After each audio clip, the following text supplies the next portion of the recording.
don't need all these products and all this stuff and all this. See?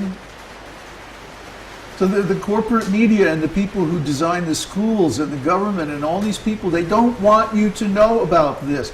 That's why there's a gap in our understanding. That's why there's no definition of consciousness that's a standard scientific definition that's repeatable and that's useful and practical. You see? That's why these things are missing from our culture. Because the people who designed our culture don't want you to know it.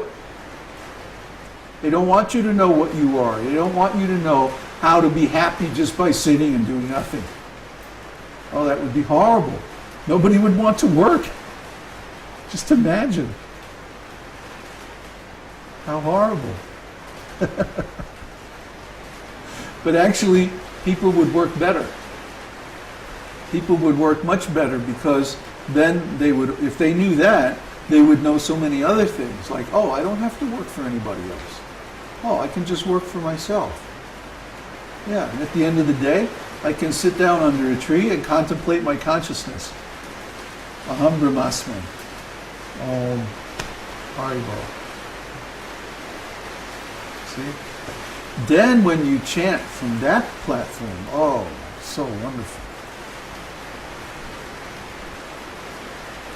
I think you had posted on the forum once, about 7-8 months ago, a post called How to Meditate, and you spoke about you sit down and you watch your thoughts.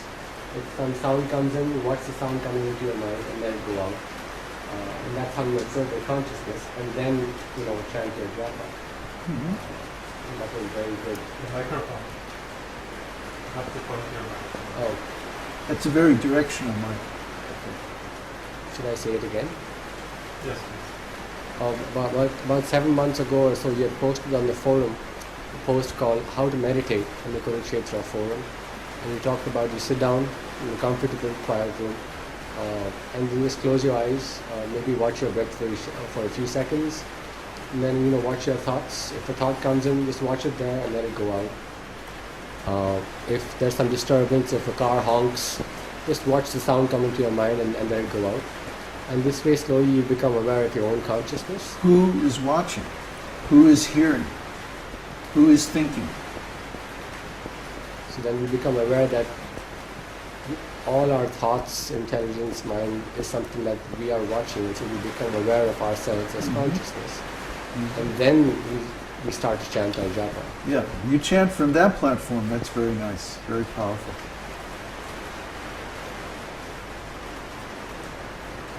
So maybe that's what's missing. Maybe that process of letting go of identification is not sufficiently defined in our culture. And then the temptation is to substitute something else for it. See, because everybody knows how to go into denial. We're expert at that. Pretending not to be this or that or the other thing that we actually have quite a bit invested in. That's a significant feature of Western culture, this denial. So, no, we're not talking about denial, because you have to become fully conscious of something in order to manipulate it, in order to have control over it, in order to change your thinking about something. You have to own it. And if you own it, that means you take responsibility for it and the effects that it causes in your life and others. And that's a big deal. Just owning your anger, for example, or owning your upsetness, or owning, any number of bad qualities. These are big pieces of work that people have to do on themselves to get sufficiently conscious of those areas of themselves so that they can own them and take responsibility for them. What does that mean, to own and take responsibility? To admit that I get angry. I get frustrated, I get mean.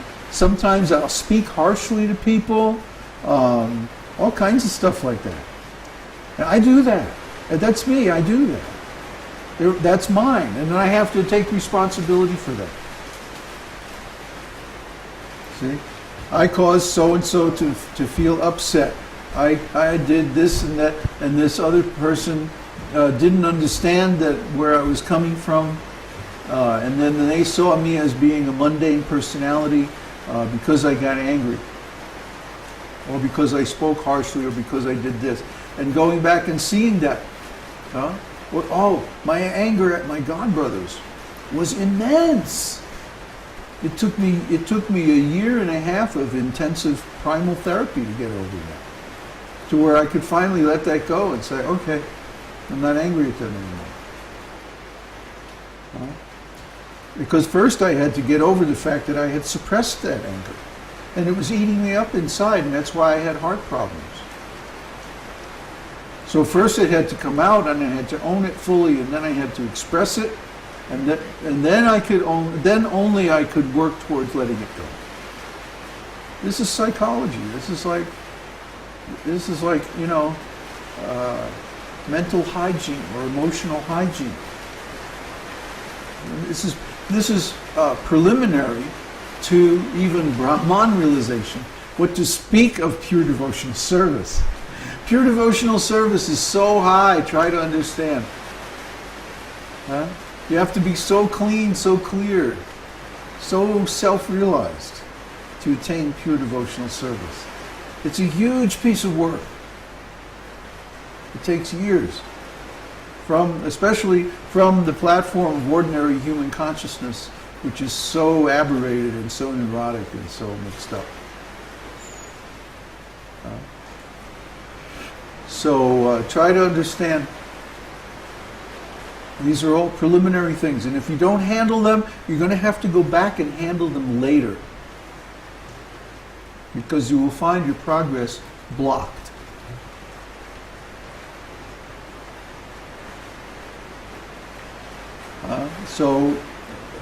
Does anyone online have a question or comment about this? Yes. What do we got?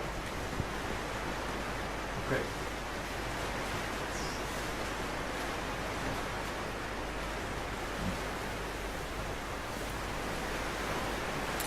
David Logan said, I'm applying what you said about Paramatma realization to focusing my chanting on the sound of the holy name. I was always told to do this, and now I have a clear example of how it is applied and what it can lead to.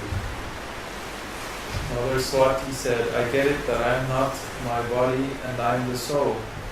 I feel happiness in my heart when I focus on Krishna. I am also not able to focus on my consciousness and feel the bliss. And then Mother Swati said, if a person is happy with himself most of the time, even doing nothing, is he watching his consciousness? Well, how else could you be happy with yourself? You know, I wrote about this a long time ago, or did a podcast on it, Your Perfect Body, about living in the country. There's been several times in my life where I lived way, way, way out in the country, you know, like half an hour or more from the nearest town. Just in a little cabin or something like this, and spent lots and lots of time alone. Until now, being alone is actually my preferred state.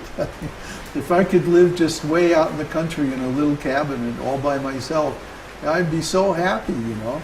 To have to deal with other people and all the dynamics of personal interactions and everything is really, it's difficult. I could just be all by myself and chanting all day and just be fine.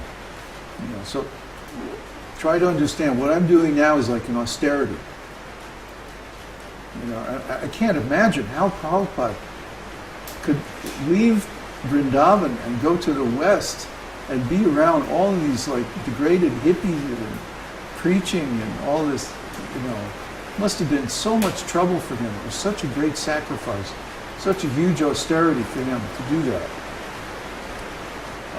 But he did it to satisfy his spiritual master. And just like I'm doing this to satisfy Śrīla Prabhupāda, his order to me. So, being alone is really wonderful. What's that? I rode through the desert on a horse with no name. Right? In the desert, you don't feel no pain because there ain't no one to give you something.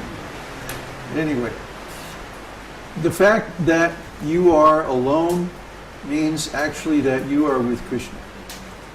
You're with the super soul. The soul and the super soul. The Atma and the Paramatma. You see? That's our real situation anyway. Our real situation is that what we're seeing when we see other people are just sense impressions. And remember how we talked last night about